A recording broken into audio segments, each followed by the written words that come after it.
जिंदगी में कभी भी किसी के घर में भी ये प्रॉब्लम चल रही है तो अल्लाह अल्लाह आपका भला करे। अपनी फैमिली को भी नहीं बताया था कि मुझे कैंसर है। अपनी अम्मी को कहती थी कि अम्मी मेरे लिए दुआ किया करें, मेरी तबीयत ठीक नहीं है। फिर डॉक्टर साहबा ने मुझे बताया कि आपकी मिसिज को ब्रेस्ट कैंसर है। जब वहाँ दोनों जगहों पे उन्होंने एबनॉर्मल मैस और एबनॉर्मल टिश्यूज़ नज़र आ रहे थे, उसके बाद और थोड़ा बहुत उन्होंने फिजिकल एग्जाम भी अम्मी का किया। बिस्मिल्लाहिर्रहमानिर्रहीम, अस्सलाम वालेकुम व्यूअर, मैं हूं शेफ रिजवान और आप देख रहे हैं बाबा फूड RRC व्लॉग। अस्सलाम वालेकुम। मेरी दुआ है कि आप सब हमेशा खुश रहें, मेरे लिए भी दुआ करते रहें। आज मेरी चौथी कीमो है, मेरे लिए भी दुआ करना कि खैर खैरियत से मेरा ये ट्रीटमेंट हो जाए इंशाल्लाह।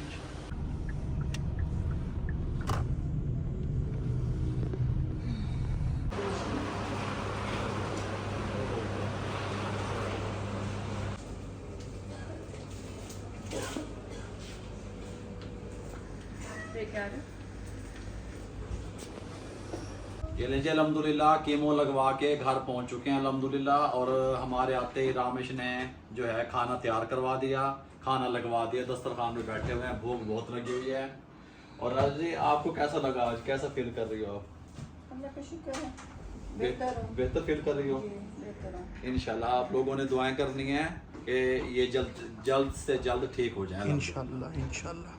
बिस्मिल्लाहिर्रहमानिर्रहीम, मैं शेफ़ रिजवान हूँ और मेरे साथ मेरी मिसिज़ राजा जी मौजूद हैं। अस्सलाम वालेकुम। 5 व्लॉग हुए तकरीबन हमें बनाते हुए, और मैंने पहले व्लॉग से आपको कहा था कि हम लोग अपनी लाइफ, अपने एक्सपीरियंस आप लोगों से शेयर करेंगे। आप लोग कोई भी चीज़, कोई भी बात, कोई भी सवाल कमेंट बॉक्स में हमसे पूछ सकते हैं। जो सवाल आपने अब तक पूछे, ज़्यादा पूछे जाने वाला सवाल जो था वो ये था कि आपकी मिसिज़ को किस चीज़ का कैंसर है और कौन सी स्टेज पे है, और ये आपको कैसे और कब पता चला कि आपकी मिसिज़ को कैंसर है। आप लोग कहते हैं कि आप लोगों ने अपनी बीमारी सोशल मीडिया पे या यूट्यूब पे क्यों बताई, ठीक है, वो भी आपसे शेयर करेंगे। अभी आपको राजा जी बताती हैं। जी राजा जी बताएं आप। जी, ये सिलसिला कब शुरू होता है? हम जून में शिफ्ट होते हैं लाहौर में, और नवंबर 2023 में रामिश लोगों की फैमिली चली जाती है न्यूजीलैंड। और नवंबर के बाद दिसंबर में मेरी तबीयत जो है ना, दिसंबर के महीने से मेरी तबीयत ख़राब होना शुरू हो जाती है। दिसंबर, जनवरी, फरवरी, ये 3 माह तक मेरी तबीयत बहुत ही ज़्यादा ख़राब हो गई थी 3 माह के अंदर अंदर। और उस दौरान मैं हार्ट डॉक्टर के पास नेशनल में जा रही थी, हार्ट डॉक्टर को जाके चेक करवा रही थी, जो मुझे तकलीफ़ थी उस दौरान। लेकिन डॉक्टर को बिल्कुल भी समझ नहीं आ रही थी कि मेरे साथ ये, मुझे भी नहीं समझ आ रही थी कि मेरे साथ ये क्या हो रहा है। डॉक्टर कहते थे कि जो मेडिसिन हम आपको जिस तकलीफ़ की दे रहे हैं उसके लिए तो आपको आराम आ जाना चाहिए, लेकिन मुझे आराम बिल्कुल भी नहीं आ रहा था। तो मैं 3 माह इतनी तकलीफ़ में रही हूँ, इतनी तकलीफ़ में कि मेरी ये राइट साइड की जो ब्रेस्ट है, इसकी बैक साइड में बहुत ज़्यादा पेन शुरू हो जाता था, बहुत पेन होता था। मुझसे उठना बैठना चलना फिरना बहुत मुश्किल हो गया हुआ था। मैं डॉक्टर को जाके बताती थी कि मेरी कमर में पेन है। वो कहते थे जिस दर्द की आप हमसे दवाई ले रही हैं, ये यहाँ पे दर्द था मुझे, इसके लिए मैं डॉक्टर के पास जाती थी। वो कहते थे इसका इससे कोई ताल्लुक़ ही नहीं, आप कोई टेंशन लेती हैं, आपको कोई टेंशन की वजह से दर्द हो रहा है। लेकिन मैं डॉक्टर को कहती थी कि मुझे कोई टेंशन नहीं है, मैं कोई टेंशन नहीं लेती। तो ये सिलसिला चलता रहा। यानी जब मुझे डॉक्टर के पास गई हूँ उस वक़्त मुझे सिर्फ कमर के बैक में, ये ब्रेस्ट के बैक में सिर्फ पेन था। लेकिन ये 3 माह के अंदर डॉक्टरों को ना पता चलने की वजह से कि ये क्या, किस वजह से हो रहा है, ये मेरा दर्द बढ़ते बढ़ते मेरी पूरी कमर में फैल गया। और उसके बाद आपको हमने बताया कि हमने सूरह बकरा पढ़ाई, फिर हमें पता चला। उसके बाद हम 5 मार्च को एवर केयर जाते हैं, वहाँ के डॉक्टर से मिलते हैं जाके, ऑन्कोलॉजिस्ट से। वो मेरे टेस्ट करवाती हैं, जिसमें मेमोग्राफी होती है, जिसमें अल्ट्रासाउंड होता है और उसमें एक एक्सरे होता है। वो 3 टेस्ट पहले दिन हमारे करवाती हैं। फिर वो हमें टाइम दे देती हैं कि आपने 5 दिन के बाद फिर आना है। फिर हम 5 दिन के बाद जाते हैं वहाँ, वो टेस्ट लेके, फिर वो उन टेस्टों को देख के हमें बताती है कि आपकी MRI होगी और आपकी बायोप्सी होगी, फिर उससे पता चलेगा। फिर हम जनाब ये 1 दिन में MRI करवाते हैं, बायोप्सी होती है। जब मेरी बायोप्सी हो रही थी ना, और उस वक्त उन्होंने, वो बेहोश नहीं करते, उसी जगह को सुन करते हैं जहाँ के उन्होंने सैंपल लेना होता है। तो मुझे डॉक्टर की और जो वो साथ उसका स्टाफ था, कोलीग थे उसके, जो इसको ये बायोप्सी कर रहे थे, वो आपस में बातें कर रहे थे। तो मुझे उसी टाइम डाउट हो गया था कि मेरे साथ कोई सीरियस मामला हो चुका है।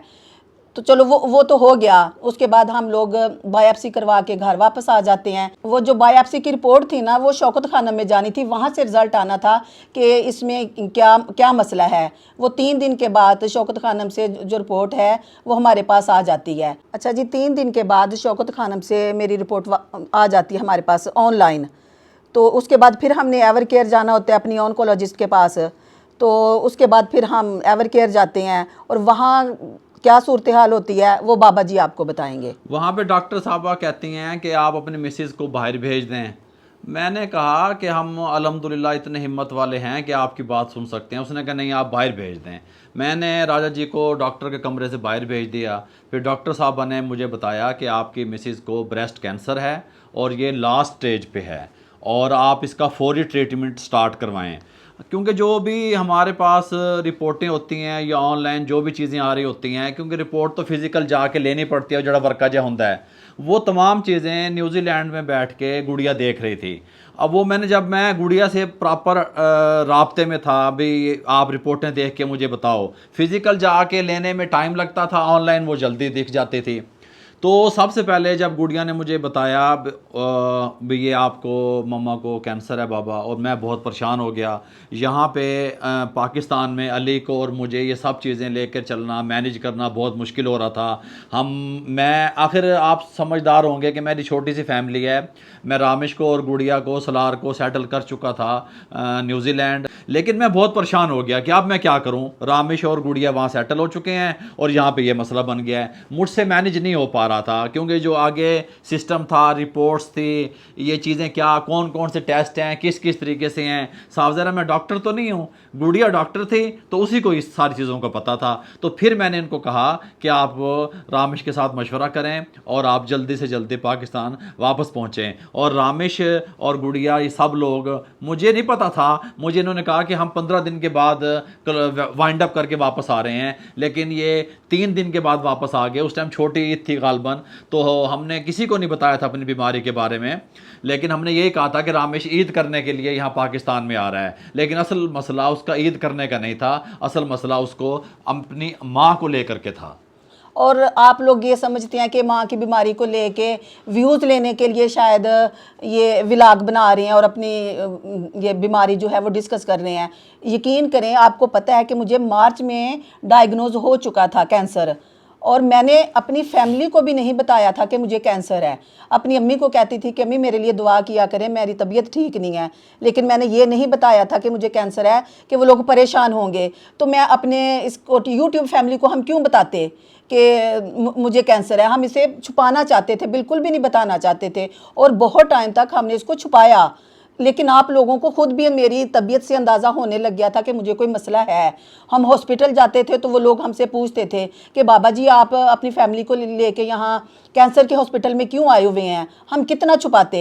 फिर जिस डॉक्टर के पास मेरा वो ट्रीटमेंट चल रहा था, जब उन्हें पता चला कि हम यूट्यूब पे मीडिया पे हैं, सोशल मीडिया पे काम करते हैं, उसने फिर हमें कहा, डॉक्टर ने कहा, सब डॉक्टर ने कहा कि आप जो है लोगों को अवेयरनेस दें इस बारे में, ताकि और लोगों का फ़ायदा हो। कोई इतनी बड़ी बीमारी में कोई और मुब्तला ना हो, उन्हें टाइम से कैसे पता चले, आप इन चीज़ों का बताओ। इसलिए हमने ये व्लॉग बनाना शुरू किया।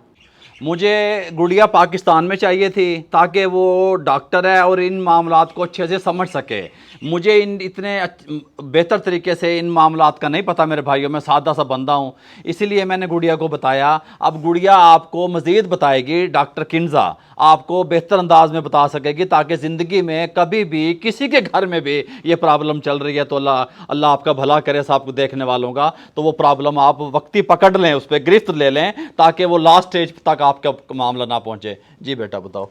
अच्छा, सबसे पहले तो मैं ये मेंशन करूँगी कि आई होप कि आप लोगों को जो भी डॉक्टर्स मिलें वो सिंसियर हों, ताकि वो आपको सही सही गाइडलाइन दे सकें, मिस गाइड ना करें, जिस तरह से अम्मी का काम डिले होता रहा। जब न्यूजीलैंड में रहते हुए काफ़ी सारे टेस्ट्स वो एक ही दिन में बताते जा रहे थे। जैसे उन्होंने सेम डे में अम्मी को ब्लड टेस्ट्स भी बताए, उन्होंने मैमोग्राफी का भी कहा, सोनोमैमोग्राफी भी कही, फिर उन टेस्ट्स के बाद उन्होंने बायोप्सी भी कही।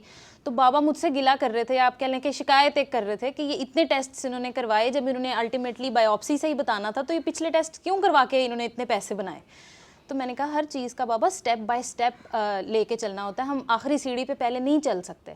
तो सबसे पहले उन्होंने मैमोग्राफी की। मैमोग्राफी बेसिकली एक एक्सरे होता है जिससे आपको आइडिया हो जाता है कि अंदर कोई एबनॉर्मेलिटी चल रही है या नहीं चल रही। जो सोनो मैमोग्राफी होती है वो एक अल्ट्रासाउंड होता है जिससे आपको और क्लियर पिक्चर नज़र आ जाती है। जब वहाँ दोनों जगहों पे उन्होंने एबनॉर्मल मैस और एबनॉर्मल टिश्यूज़ नज़र आ रहे थे, उसके बाद और थोड़ा बहुत उन्होंने फिजिकल एग्जाम भी अम्मी का किया। इन दोनों चीज़ों के बाद उन्होंने कोरिलेट करके उनको देख के कि अच्छा ये दोनों चीज़ें एक ही डायरेक्शन के अंदर जा रही हैं, जो कोई बहुत अच्छी डायरेक्शन नहीं है। उसके बाद उन्होंने लास्ट स्टेप में अम्मी को कहा कि अब आपको जो है वो इसकी बायोप्सी करवाने की ज़रूरत है। बायोप्सी बेसिकली एक बड़ा छोटा सा सर्जिकल प्रोसीजर होता है जिसमें उस पर्टिकुलर जगह को सिर्फ वहाँ पे एनेस्थीसिया दे के सुन कर लिया जाता है और वहाँ से वो जो अंदर से टिश्यू है उसको एग्जामिन करने के लिए वो डॉक्टर्स भेजते हैं आगे। अम्मी का वो टेस्ट जैसे कि बाबा ने बताया वो शौकत खानम में होना था। जब वहाँ से वो केमिकल स्टेन्स और वो चीज़ें क्रॉस चेक करके जब उन्होंने वो रिपोर्ट भेजी, ऑनलाइन रिपोर्ट सारी मैं मैनेज कर रही थी, सारी चीज़ें चेक कर रही थी। और ये एक वाहिद चीज़ थी जिस पे शायद अगर आपकी फैमिली में कोई बुरी चीज़ होनी होती ना तो आप पहले से ही एक अलार्म्ड होते हो कि शायद कुछ गलत हो रहा है। तो मैं अपने वहाँ पे जितनी भी चीज़ें देख रही थी, कर रही थी, जितनी दफ़ा बाबा का फ़ोन आता था ना तो बाबा का हमेशा हर फ़ोन पे यही कहते थे गुड़िया आपने रिपोर्ट चेक की। और बाबा कभी किसी चीज़ पे इतना फोर्स या इतना ज़ोर या इतनी टेंशन नहीं लेते। मुझे लग रहा था, मैंने कहा कोई गलत चीज़ है, कोई बात अच्छी नहीं है जिस पे बाबा इतना ज़्यादा पुश कर रहे हैं। जब फिर मैंने वहाँ पे रिपोर्ट चेक की तो फिर मुझे आइडिया हुआ कि अच्छा यहाँ पे स्टेज 4 कैंसर बन रहा है। वो फिर सारी चीज़ें फ़िज़िकल सिम्टम्स जो थे अम्मी के, जो फ़िज़िकल अपीयरेंस थी, जो रिपोर्ट्स अम्मी की आ चुकी थी, उन सब चीज़ों को रिलेट करके उनको इकट्ठा करके फिर डॉक्टर ने बाबा को बताया कि ये स्टेज है और ये वाला मसला बन रहा है। अच्छा, बहुत से लोगों ने सबसे पहले हमें यही ओपिनियन दी, ये सजेशन दी बल्कि कि आप जो सबसे पाकिस्तान का रीनाउंड जो कैंसर हॉस्पिटल शौकत खानम है वहाँ से आप ट्रीटमेंट करवाना शुरू करें। हमारा भी फर्स्ट जो समझने के लाइन ऑफ ट्रीटमेंट थी, हमने भी वहीं पर ही अप्रोच किया। कुछ मेरे वहाँ पे जानने वाले डॉक्टर्स थे जो मेरे वहाँ पे सर वगैरह थे, उनसे मैंने बात की तो उन्होंने मुझे यही फ़ौरन से उन्होंने पहले बता दिया। उन्होंने कहा क्योंकि हम यहाँ काम करते हैं तो इसलिए हम आपको मिस गाइड नहीं करेंगे। शौकत खानम सिर्फ़ और सिर्फ जिनके अर्ली स्टेजेस होती हैं, फर्स्ट या सेकंड, उनको लेते हैं और या फिर उनकी एज भी अंडर 40 होती है तो उनको लेते हैं। कहने का मकसद ये है कि जिनका ट्रीटमेंट बहुत अच्छा और रिस्पॉन्सिव हो सकता है, जो बहुत जल्दी अच्छा रिस्पॉन्स दे सकते हैं, प्रोग्रेस अच्छी आ सकती है उनकी, वो उनको लेते हैं। ये बताने का मतलब मेरा हरगिज़ ये नहीं है कि शौकत खानम अच्छा ट्रीटमेंट नहीं कर रहा या वो ये चीज़ें कर रहा है। कहने का मकसद ये है कि अगर कोई लेटर स्टेज में है तो वो अपना टाइम उधर ज़ाया ना करे, वो किसी और हॉस्पिटल जाके अपने उस टाइम को बचाए और अपना ट्रीटमेंट जल्दी से किसी अच्छे हॉस्पिटल से शुरू करवाना शुरू करें। मौसम कैसा है? हाँ, बड़ा प्यारा मौसम हो गया है माशाल्लाह माशाल्लाह। अच्छा, इसमें मैं आपको ये भी बताना चाहूँगी कि इसके साइन और सिम्टम क्या होते हैं। ये अगले व्लॉग में मैं आपको ज़रूर बताऊंगी ताकि आपको पता चल सके और आप इससे बच सकें। इन्हीं अल्फाज के साथ मैं आज की वीडियो, आज का व्लॉग ख़त्म करूँगा। अल्लाह कोई आजमाइश दे रहा है, कोई बीमारी दे रहा है तो मेरे भाइयों बिस्मिल्लाह। अल्लाह अगर उसको ख़त्म कर रहा है, ठीक कर रहा है तो अल्हम्दुलिल्लाह कहा करें। इन्हीं अल्फाज के साथ आज का व्लॉग ख़त्म करते हैं। दुआओं में याद रखिएगा, मेरे लिए, मेरी फैमिली के लिए दुआएं कर दिया करें। इजाज़त दीजिएगा मुझे और राजा जी को। अल्लाह हाफिज़। अल्लाह हाफिज़।